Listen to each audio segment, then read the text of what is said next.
Copyright in these lectures is either owned by the ANU or a third party who has licensed the ANU to use it. Students may use the recording for personal study only. No lecture may be communicated online, copied or shared without the prior permission of the ANU.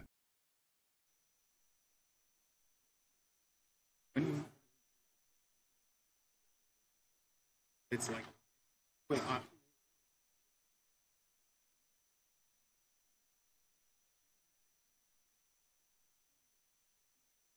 best.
Yeah, I'm just like.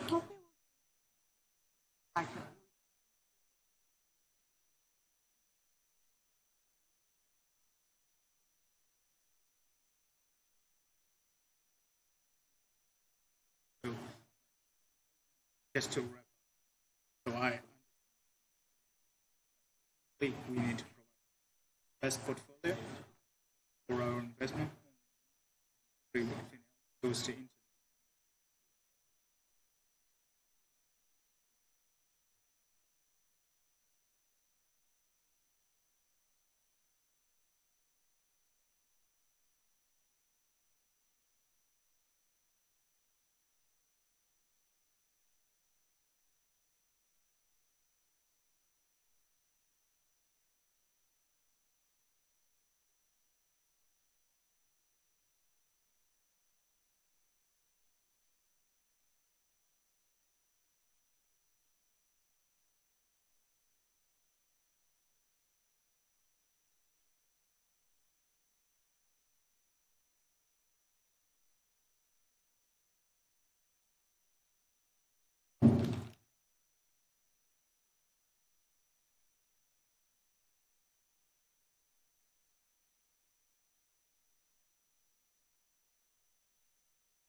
Are there any questions on the assignment you want to ask right now?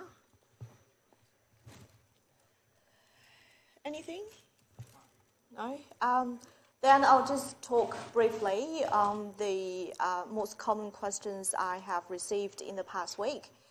It looks like a lot of students do not have the confidence to go ahead with the analysis. They're asking me about the risk-free rate, what if I have two set of asset weights and portfolio outcomes from the two quantitative models? How can I do this? And also other questions might include, there's a global financial crisis. That's the reason that makes my portfolio's probability of loss extremely high. Can I delete it? So with the confidence issue, you should be all right and run your analysis and present your results in the report. If you do not generate an awfully strange asset allocation, you should be okay. For instance, I used to have students in the past that presented asset allocation of 80% emerging markets and some maybe 10 or 20% in fixed income because they didn't adjust the historical returns. This is quite easy to understand because historically emerging markets return has been really high, much higher than the developed capital markets. And Australian fixed income, especially in the past 2 decades of time, the historical average return is really high, very close to 7-6%. So if you do not do something like that, you should be okay. If you just run a unconditional modeling, based your asset allocation advice on the given expected returns. If you choose not to do anything additional, you should at least get 60%. So given that you do not make substantial mistake, like trying to minimize the portfolio variance or maximizing the Sharpe ratio. If you do this, make the mistakes like this, you probably will get very close to 50% on the analysis method component. Have a look at the marking criteria. So you don't need to be really careful. What if I have something that's different from other groups? And this is, or I have a probability of loss of 15% or even 20%. I have to do something to have a perfect outcome. You don't really have to do that. The constraints are soft constraints, or they are just a list, merely a list of what the investor wants. Some of the constraints might be not realistic and might be not possible given the definition of other constraints. So that's what you want to do as a financial advisor or investment consultant. You lay out the reasons of why this probability of loss cannot be achieved, cannot be below 10%. But you believe this asset allocation is still the optimal, given that you probably put other constraints on the priority list. So explain this. If you do not have something like 80% emerging markets and 20% in Australian fixed income, you should be okay if you have a broadly diversified portfolio and you can meet most of the constraints, especially the tracking error, especially the expected return 3% above inflation, and make sure you address the investors' concerns. So if you want to do additional analysis, try to do some conditional modeling. I have given you some guidance of how you may get the data, run the analysis, using the example of forecasting for the residential property market. Other aspects of the total portfolio where you might apply conditional modeling might be you base your recommendation on the recent federal election outcome, for instance, given that the investors, they have 60% wealth in residential property. And if Labour is going to have the next government, they have the policy in place to change the negative gearing and and associated regulations that may shape the residential property market in Australia, at least in medium term, or even 3 to 5 years of time, if they still have the power. So that's the outcome of Labor comes into power. What if Labor is not able to win the election? That will be Liberal, and what's their policy? What's their impact on the residential property market and other asset classes? A few groups have come up with the ideas of investing in infrastructure. Avoid adopting a too simple approach on this. So have a good read of the federal budget. Have a look at the billions of dollars. It takes a few years to spend that billions of dollars. And the infrastructure investment may take very long term. Simply investing in Australian infrastructure stock is not really a wise decision to do, because these firms are very small and they are only a tiny proportion of the world infrastructure investable assets. Other aspects of the budget, if you want to do a conditional modeling based on the new budget, there are other areas that you may consider, like the healthcare, because we have the aging population. The healthcare expenditure is going to be increased dramatically in the future years, probably in the future decade. So think about how your investor, your client, may benefit from this. So healthcare may be another place you want to consider conditional modeling. The way that you help your client to capture these kind of beliefs or your forecast might be introducing the additional asset class, or they are actually a sub-index of world equity, or for example, global listed infrastructure or global listed healthcare. And what about other investments? If you do have the ability, you might do some additional research. If you need support on data, let me know. I can reply probably within 24 hours. I understand you are very busy in the last several weeks, so I'm not trying to drag you down if you want to run additional analysis. Still, if some groups are still obsessed with investing in gold or commodity as inflation hedge, I strongly advise you to go ahead to review the lecture last week. At least if you do believe gold is inflation hedge over long term, or commodity can provide inflation hedge over long term, run a correlation.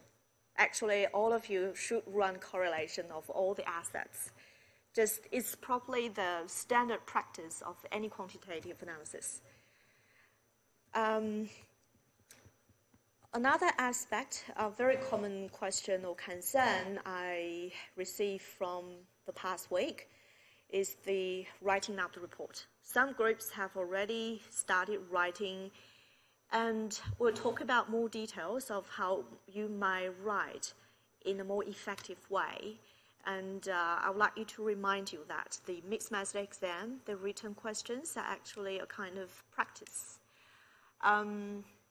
So if you are happy, you may write a few pages and analysis, not really laying out the facts of laying out the monetary policy of the RBA. These things you can easily copy from their website.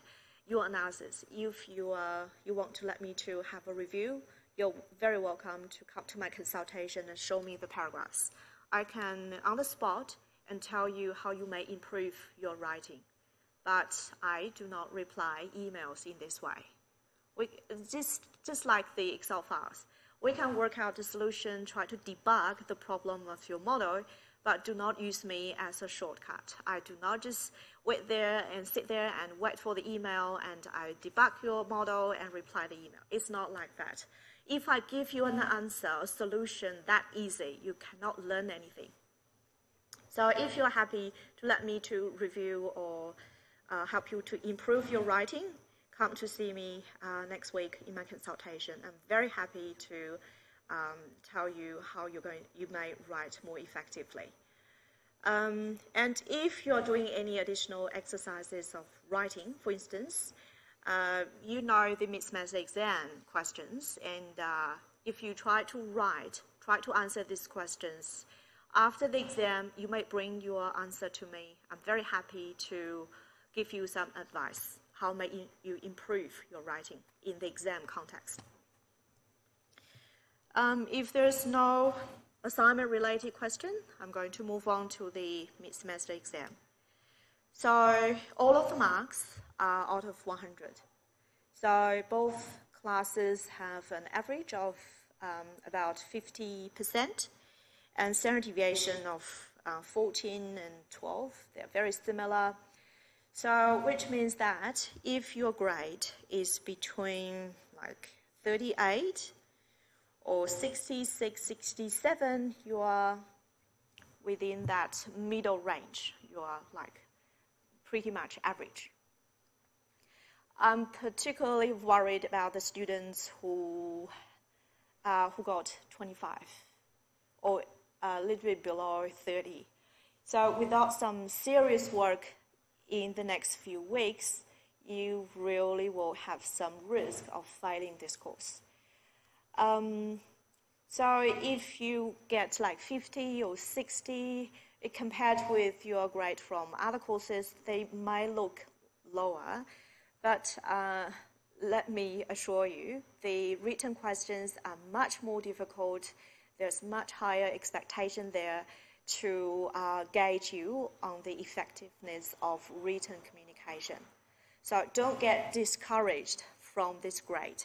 It's probably only a very rough indication of the chance that your client is going to hire you as the investment consultant, just based on your response.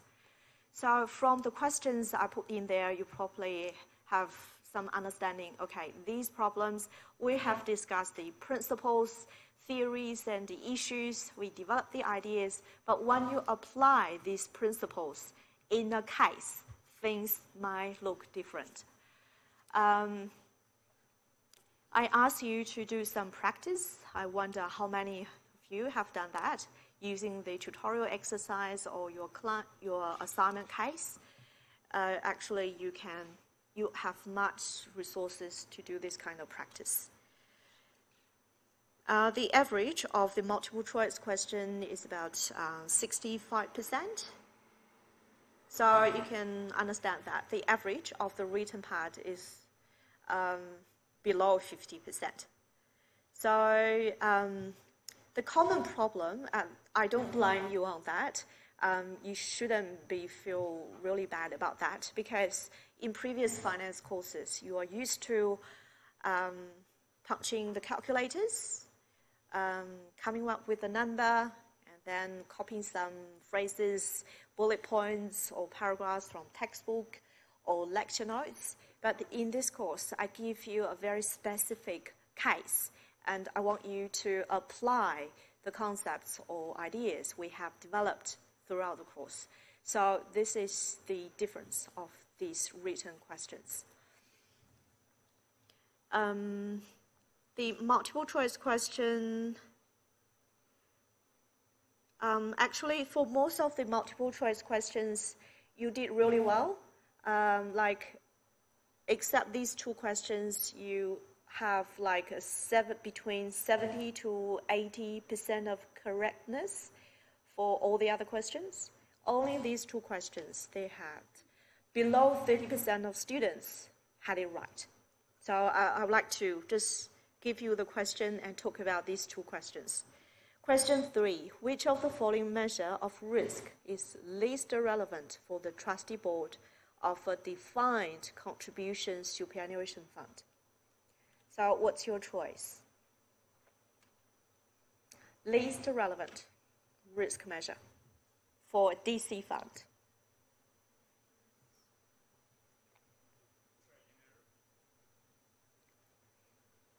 Least relevant. You go through all of these measures, starting from A, surplus volatility. What's surplus volatility?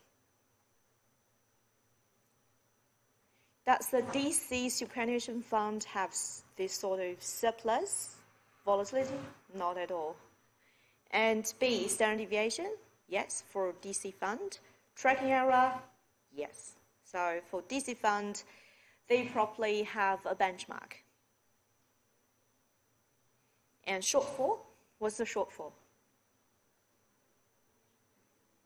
So the DC fund managers, they are either given a benchmark portfolio to assess their performance, or they're given an absolute return. For instance, within UniSuper, they have lots of products available, and for example, the balanced portfolio within the accumulation division, that's a DC fund, they might be given an absolute return of 3% above long-term expected inflation, or sometimes it's just 6%.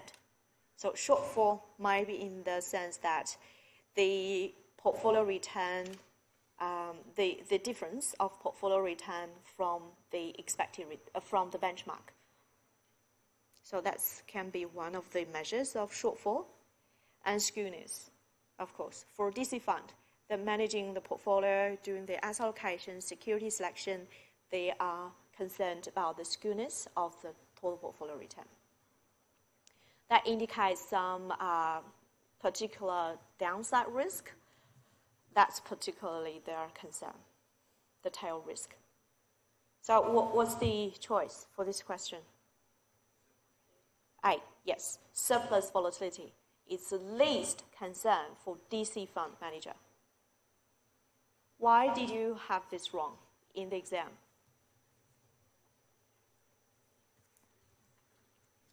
Did you see that defunct contribution? So was that the reason? That you simply believe, okay, this is DB fund, so you chose other measures? Or you ignore the least relevant, least important? I'm just curious, why less than 30% of students have this correct? Why? What's the reason? Anyone would like to share? Because when I put the exam questions together, I thought this quite straightforward, probably one of the easiest questions. Why did you have this wrong? No? No one would like to share? Sorry?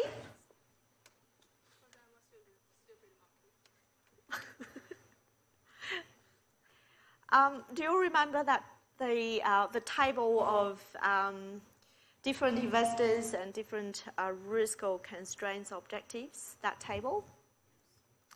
Try to have a look at that again and really have a good thinking about different objectives and the relevant, most relevant risk measures.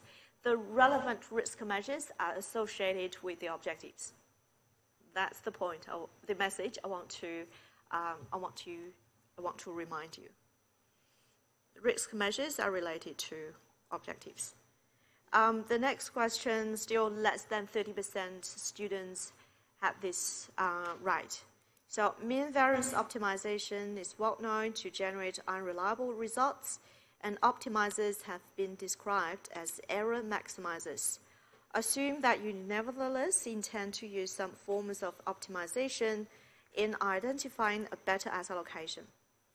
Which of the following method is most likely to generate portfolio that remain largely a reflection of any error or inconsistencies in the inputs? So I'll let you to have a look at the 5 options. Can you make a choice now? the method that most likely to generate error maximizer, the method that will be more likely to be an error maximizer.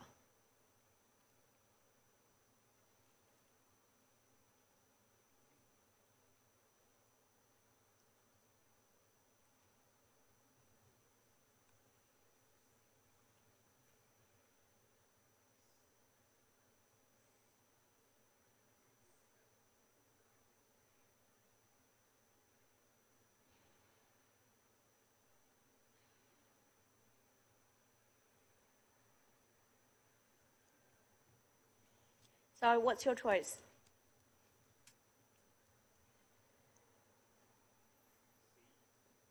Okay, sorry, we have C. Anyone else? Error maximizer.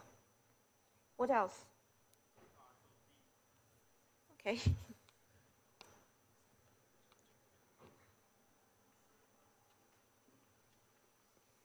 When you compare these 5 methods, choose the one that's most likely to be an error maximizer because of the errors of inputs and inconsistency of the inputs. Sorry, okay, we have another C.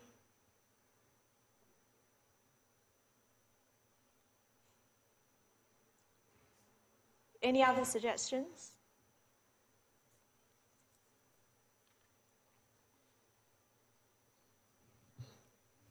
Okay, finally.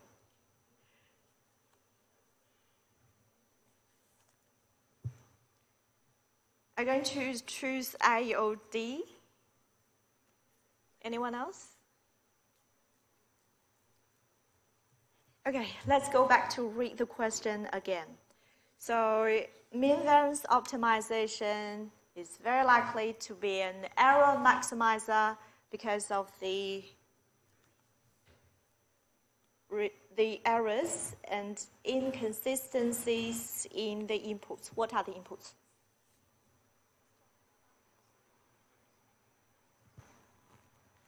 What are the inputs? Yeah, the returns and standard deviations in the mean variance optimization model. Okay, so we're asking for a method most likely to generate errors because of the errors of the inputs. Can we have a look at the 5 options again and choose again?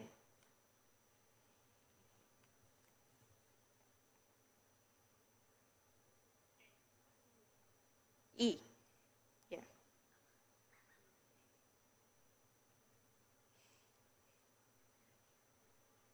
Did someone choose A? Right? So which method is most likely to generate errors because of the errors of the inputs? Yes, E. Good. So after reading the question again, do you have better understanding what was asked in the question?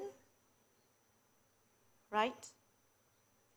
So probably when in the exam context, you rushed to answer tick on all of the options and you didn't fully understand the question. So the most likely method to generate error because of the errors in the inputs, or in other words, the expected returns and standard deviations, that's the input into the mean variance optimization model. So let's have a look at the 5 methods.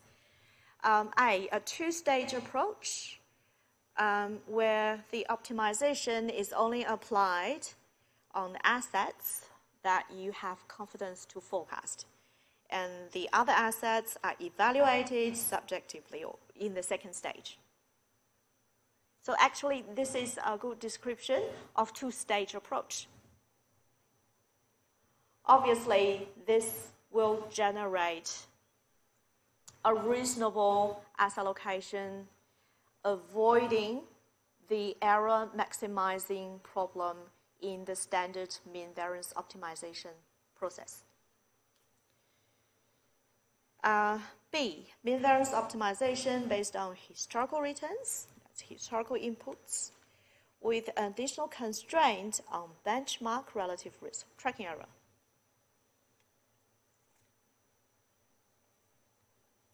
Is this going to generate asset allocation that will maximize the error in the inputs with a tracking error constraint? Okay, if you're not sure, we'll leave this to the final. And C, mean variance optimization with expected return inputs based on implied views. Implied views. Is it very likely to be error maximizer using this method? No. This is the method demonstrated in tutorial. When you have use the implied views to generate the expected returns of a group of asset classes. And it's very likely you might be able to generate asset allocation that's similar to the asset allocation that you observe in practice. So we may exclude A and C. And D, mean variance optimization with expected return inputs based on Black-Litterman model. Is this going to generate error because of the errors or inconsistencies in the inputs? What do you think? What's Black-Litterman approach? Can you still remember something from the first several weeks? Black-Litterman approach.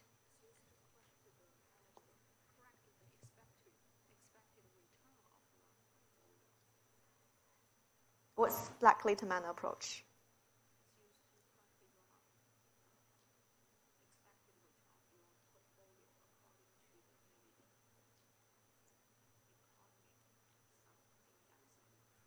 Okay, so Black-Litterman approach, they actually draws on your expectation.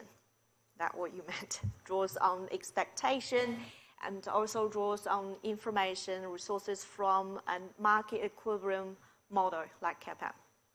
So that's actually a powerful forecasting method to help you to generate something sensible in asset allocation, especially in mean variance optimization. So that's going to be excluded because that's one very robust, strong method in asset allocation, especially when you try to forecast expected returns. And the last one, mean variance optimization based on historical inputs with weighting constraints imposed. Like you probably have 20% weighting of certain assets. Now we exclude A, C, and D. They are very reasonable asset allocation approach when you try to forecast the inputs of expected return, standard deviation. What about B and E? So the difference is that in B, the constraint is tracking error, and E, the constraint will be just simply asset weights. You put a weight on certain asset classes. So you compare these two options. Which one is more likely to be error maximizer? Do you see? E, yeah. E. That's when you run a standard mean variance optimization with only asset weights constraints, you have higher risk of having errors in your input, and these errors will feed into your mean variance optimization, and your mean variance optimization will be more likely to be an error maximizer. So the arbitrary weighting constraints is very limited in limiting the error maximizing or hypersensitivity problem of mean variance optimization. Tracking error, on the other hand, although you may run the analysis based on historical outputs, but because of the tracking error in place, it's more likely you're going to generate something sensible. You may test this with your own model. Just remove the adjustment of historical returns, only put a tracking error as the constraint. You probably will get something meaningful or reasonable, or even very close to a so-called optimal asset allocation. But if you remove all of the tracking error constraints and all the other constraints, you run your mean variance optimization based on unadjusted historical returns, only just putting some asset weights constraint in there. See how you go with this exercise. Test this with your own data. Okay, so these are the two questions that you did really unexpectedly worse than expected. Okay, the written questions.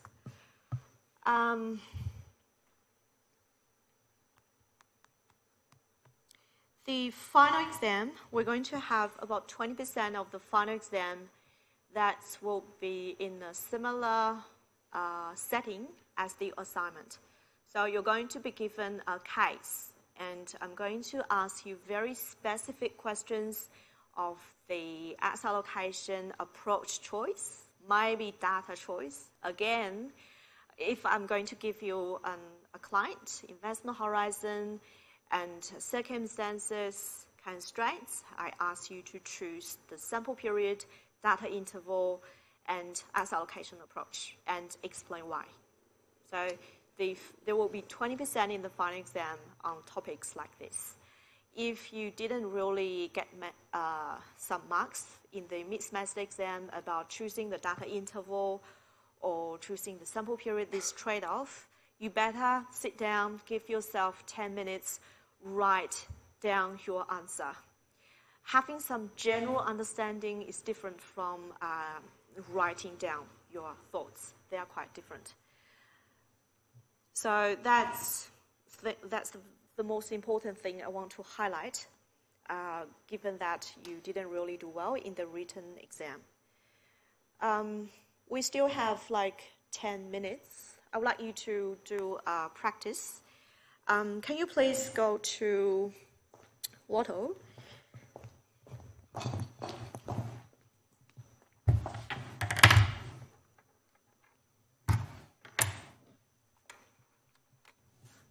So if you click Echo on the platform, you will find a question for today. So I believe all of you have started doing your assignment, so you understand the objectives, constraints, and the current asset allocation of the clients. I would like you to write very briefly, just a few sentences, just to advise the asset swap of the direct property portfolio within their existing portfolio, and explain why. Just try to write a short paragraph. You may write, just click into the link and write, and then submit.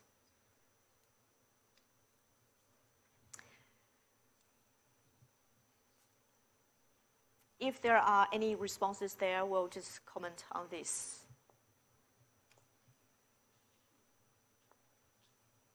There are 60% of asset allocation into direct property, and they are exclusively residential property. They're family home and investment properties in Sydney.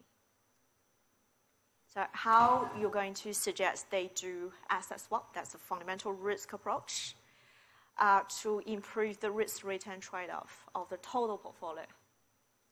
Currently, they have about 30% of Australian equity and 10% in Australian fixed income.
There's only one submission so far. Do you need any help on this?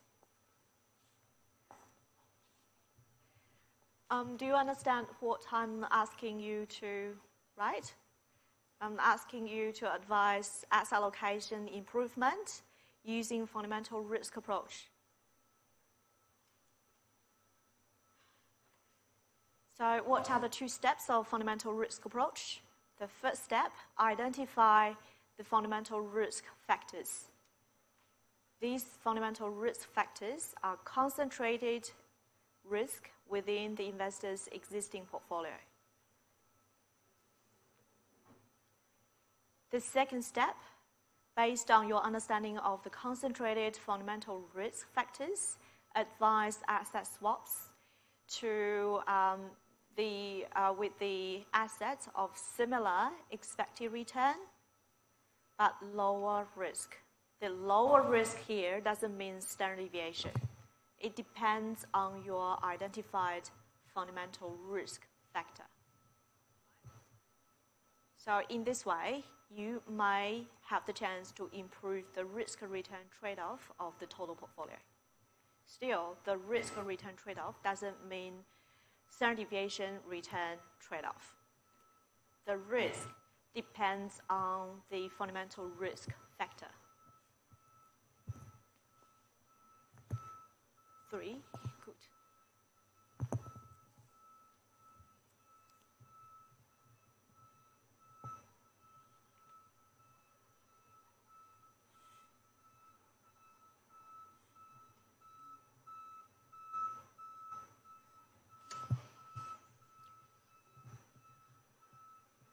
I have 3 minutes to discuss the your response before the recording stops.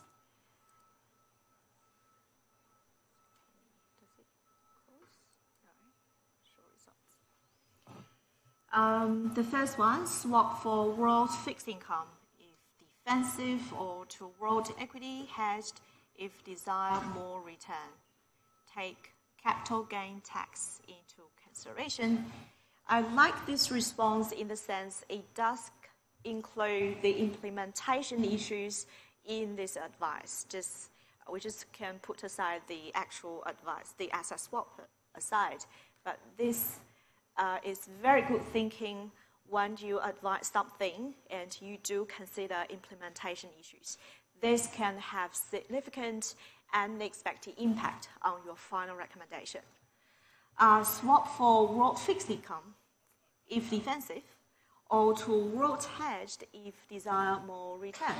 So at least I understand from this advice that if you believe the investor would like to go ahead with higher expected return, they should swap their direct property to world equity hedged.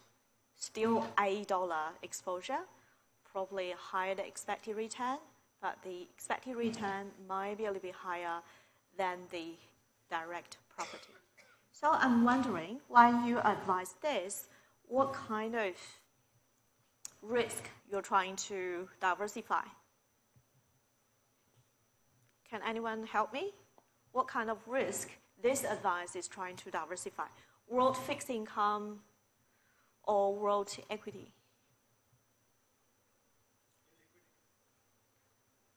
Yes, illiquidity problem of the existing portfolio, and what's the other risk? Fundamental risk. Exposure to Australian economy. Yes. Australia, is it your answer? Okay. So there are two major, very obvious fundamental risks in the existing portfolio.